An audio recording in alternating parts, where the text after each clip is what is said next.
Oh, didn't see you there. There's a ton of great videos online talking about how to prevent brain fog, what's causing it, but there's one big problem I found that I wanted to make a video on just for you. And that's how to approach brain fog if you're struggling in the moment right now. This fog represents your brain fog.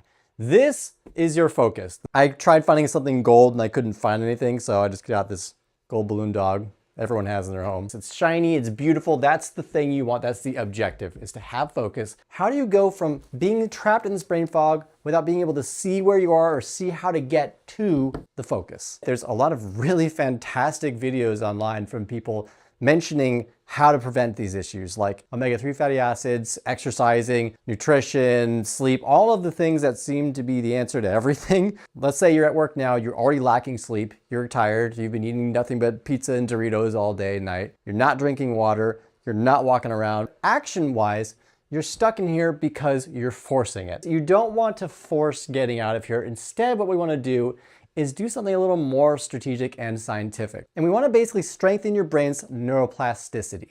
And the way we are going to do that is we're going to combine senses physically along with sensory senses. And we're going to make this sensory combination make sense. The first thing you can do is do what's in your control now, right? You can't change the past. You can't prepare yourself to be in a better moment now, but you can take action now. It is possible. So acknowledge you can do something.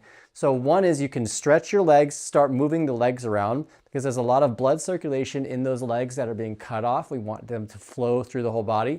The second thing is go get some water. Right? These are just little tips here and there. So we want to reset this cognitive flow that's going on in your brain right now. And we're going to do that by creating micro resets with sensory triggers. So with these micro resets, what we're doing is we're waking up the brain. We're strengthening the neuroplasticity. So let's say I'm in this brain fog. I'm trapped. I don't know how to get out of it. And let's say I can't even see what's over there. I have no idea where I've been going. I've been going in circles. I'm trying to look for a way out. You know how you are when you're actually in fog? You're just kind of like, hello? Oh, I'm so sorry about that. Oh gosh, that was awkward. We want to avoid that. So what we're gonna do is turn the lights on. And yes, it's a duck. You can do this by combining different senses: smell, touch, taste. So take deep breaths in, stand up, splash cold water in your face, take a bite of a good treat you enjoy, feel something with an interesting texture that kind of wakes you up, maybe something rough. We basically want to stimulate the other senses of your brain. So step one is turning the light on, where you're waking yourself up. And you do that more and more gradually and more gradually.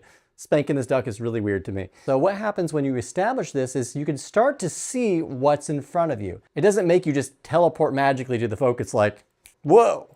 That's not realistic at all. But what it does do is help guide your way so you can see how to get from point A to point B. Now we have to get from point A to point B. And because it's a process, instead of just jumping from here to there, trying to act like we know how to get there, we have to start small. When you're in the fog, you don't want to just step wherever, because it could be a trap. You could trip over yourself, for example, right? In this Indiana Jones-esque cave. So step two is to take small steps towards that goal. And we're teaching our brains a routine that every time we get into a brain fog, we're going to do this thing that gets us over here. So that means if there's a tedious, boring task that you've been forcing it on, now that you're more awake, you've turned on the lights, you can actually start making some small progress. Don't worry so much about jumping in and making it look perfect and like a big move. It doesn't need to.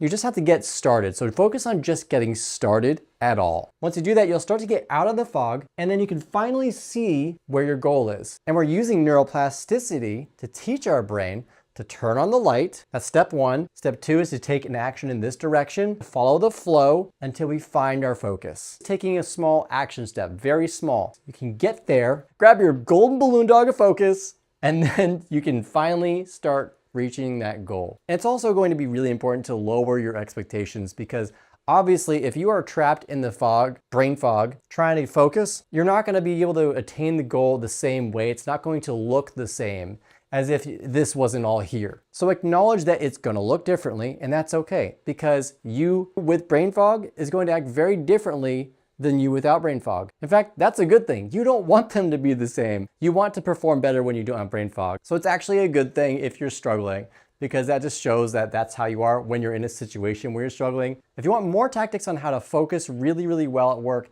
click the link in the description below, like and subscribe to the video, and I'd love to hear in the comments below how this helped you. Later, neighbors.